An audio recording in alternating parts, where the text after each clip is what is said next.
Hello. Dolapo here.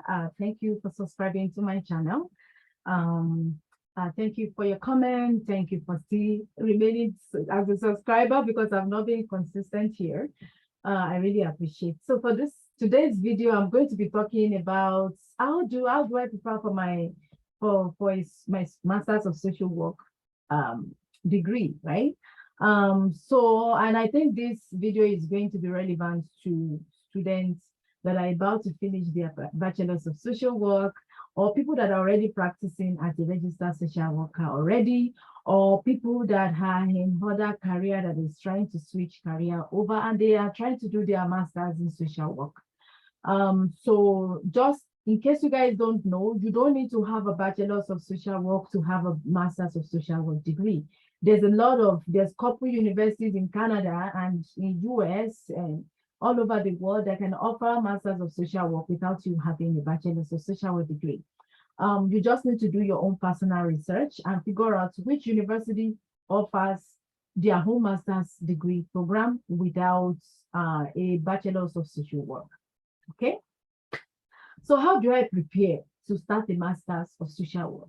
So the first one is to complete a bachelor's degree in social work or related field. Okay, so you can do your bachelor's in psychology or sociology or public health, any kind of related degree, education, nursing, um, make sure because every graduate degree will require you to have a undergraduate degree.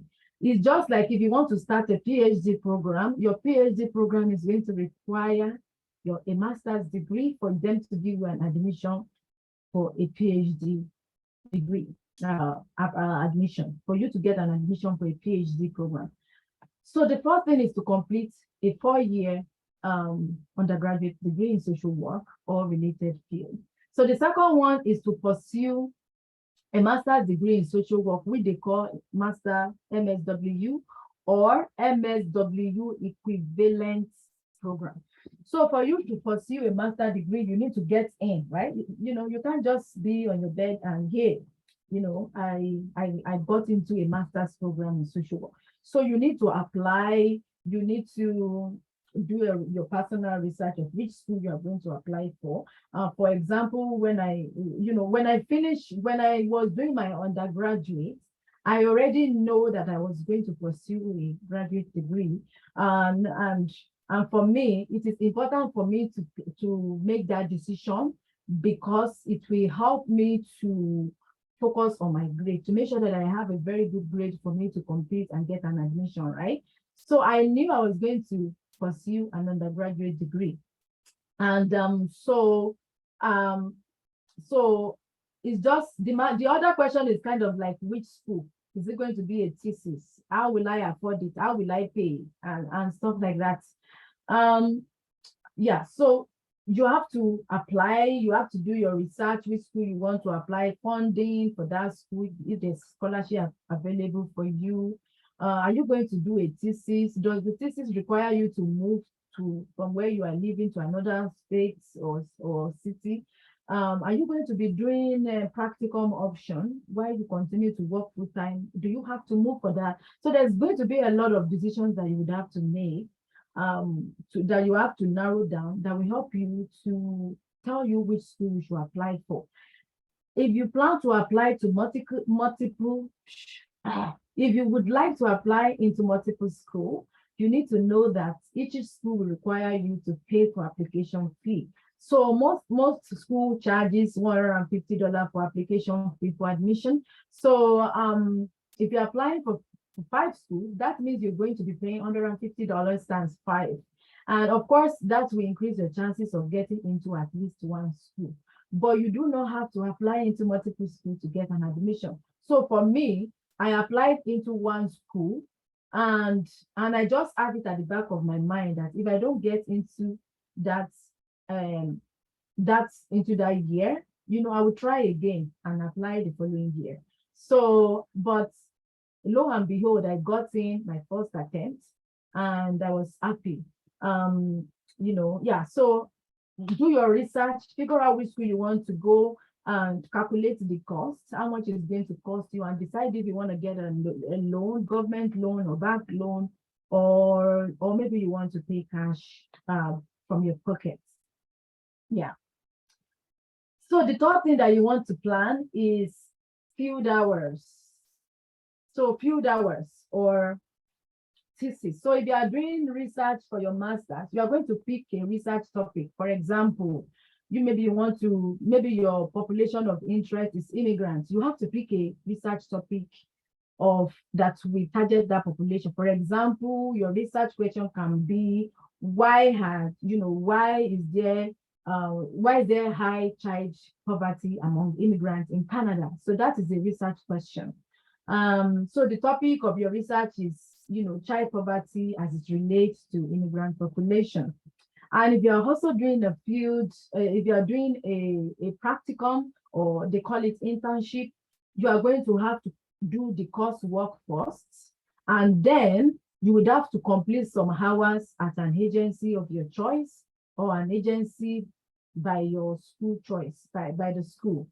So for me, I did a practicum option, and I completed my internship with my employer, but I did it in a different position.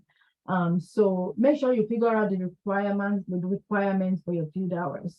So then the next step is to finish the hours, finish your course, and apply to Convocation.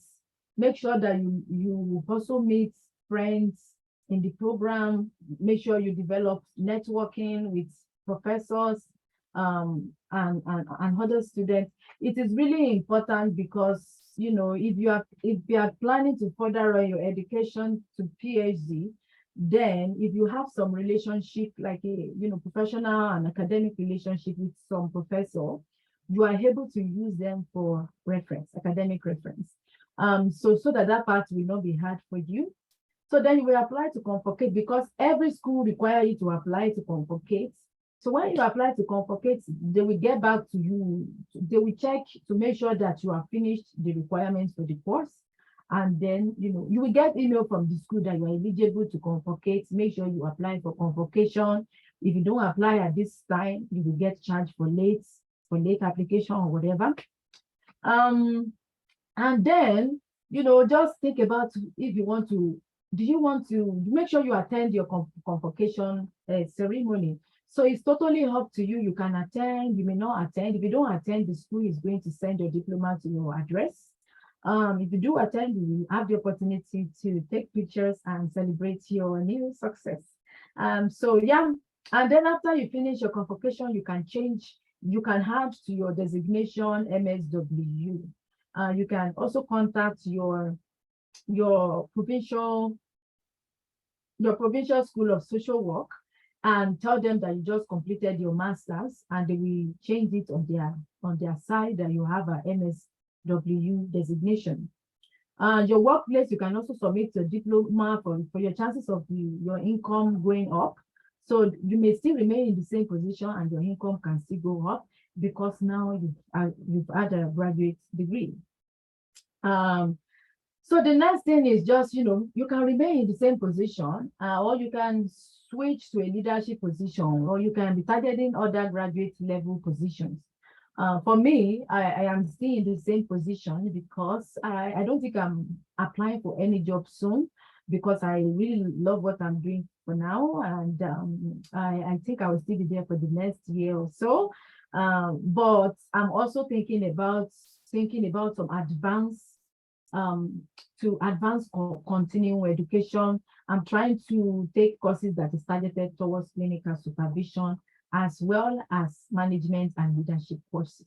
So those ones you can do it online, it's distance, and I am doing it as soon as possible because for an alumni, we were giving 50% off, which I think is a lot of money. So I'm just trying to use that opportunity to do it. So yeah, learning is ongoing. Either you decide to go back to school or not, even at your workplace, you just find yourself searching information that has evidence-based. that is helping your practice and the kind of work you're doing with clients. So yeah, so that's going to be it for now for the video on how do I prepare to be a social worker, or how do I prepare for my master's degree in social work. So I hope this video helps you. If it helps you, please like this video. And also, if you have any question about this video or any other question at all, just put it in the comment below and I'll be happy to answer you guys. But yeah, have a good week and take care.